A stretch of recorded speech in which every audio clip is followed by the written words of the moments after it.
সভার প্রধান অতিথি অন্যতম ইতিমধ্যে বক্তব্য শুনেছেন জগন্নাথপুর উপজেলা বিএনপি সম্মানিত আহ্বায়ক সাবেক সভাপতি আবু হেরা সাজ্জাদ বক্তব্য দিয়েছেন, শাহিন ভাই সুজা সহ অনেকেই বক্তব্য দিয়েছেন, জমিয়তের নেতৃবৃন্দরা বক্তব্য দিয়েছেন। বক্তব্য বেশি নয়, বক্তব্য নেতৃবৃন্দরা দিয়ে দিয়েছেন।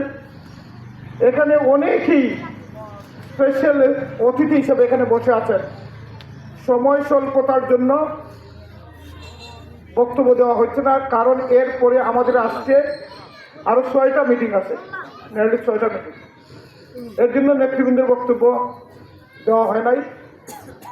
নির্বাচনকে সামনে নিয়ে সবাই ব্যস্ত, কিন্তু আমি যেটা বলবো এটা আপনাদের হাতে যে যন্ত্রটা আছে, যে স্মার্টফোনটা আছে, ওইটা থেকে এই মুহূর্তে কি হচ্ছে এর চেয়ে বেশি আপনারা জানেন কিনা? জানেন তো? সবাই সবকিছু জানে, তো বলবো কি? ইতিমধ্যে বক্তারা গুরুত্বপূর্ণ বক্তব্য দিয়ে দিয়েছেন। এটাও জানেন 12ই ফেব্রুয়ারি নির্বাচনে বাংলাদেশের 18 কোটি মানুষ ধানের শীষকে ভোট দিয়ে জয়যুক্ত করবেন, এটা জানেন না? আগামী সরকার হবে বিএনপি সরকার, এটা জানেন, সবাই জানে। শুধু আমরা জানি না, বাংলাদেশের মানুষ জানে না, বিশ্ব মিডিয়াও জানে, আর বিশ্বের বিভিন্ন দেশের যারা লিডারশিপ তারাও জানে। এটার প্রমাণ কি জানেন? বিশ্ব মিডিয়া তো বলে দিয়েছে আগামীর প্রধানমন্ত্রী তারেক রহমান। আর বাংলাদেশের বিভিন্ন দেশের অ্যাম্বাসেডাররা, America, Europe, Canada, England, middle ইস্টের সব অ্যাম্বাসেডাররা ইতিমধ্যে আমাদের আগামীর প্রধানমন্ত্রী তারেক রহমানের সাথে, জাতীয়তাবাদী দলের চেয়ারম্যান মহোদয়ের সাথে দেখা করেছে। এটা কি লক্ষণ? লক্ষণ বিএনপি সরকার হবে ইনশাআল্লাহ। কারণ দীর্ঘদিন বাংলাদেশে একটি অবাধ সুষ্ঠু নির্বাচন হওয়ার জন্য 12ই ফেব্রুয়ারি, আজকে 1 তারিখ, আর মাত্র 10 দিন। ইনশাআল্লাহ দীর্ঘদিন পরে বাংলাদেশের মানুষ তার নিজের ভোটে নির্বাচিত গণতান্ত্রিক সরকার পাবে ইনশাআল্লাহ।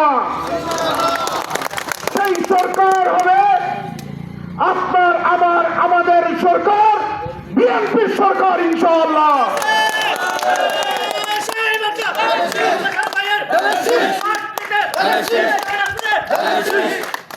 সেই সরকার হবে ইনশাআল্লাহ, ধানের শীষের সরকার হবে। সেই সরকার 12ই ফেব্রুয়ারি নির্বাচনের সরকার হবে। জগন্নাথপুর শান্তিগঞ্জের মানুষের ধানের শীষে ভোট দিয়ে সেই সরকার গঠন করবে ইনশাআল্লাহ। করবে না? ইনশাআল্লাহ। এটা তো আমরা সবাই বিশ্বাস করি, কারণ এই বিষয়টা অত্যন্ত পরিষ্কার। কি পরিষ্কার?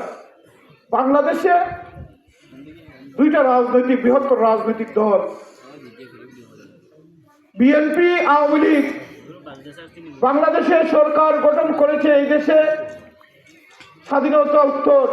বিএনপি বারবার অনেকবার সরকার গঠন করেছে, সরকার গঠন করেছে, আওয়ামী লীগ সরকার গঠন করেছে, যে কোনোভাবেই জাতীয় পার্টি, হ্যাঁ, যেভাবেই করেছে তো।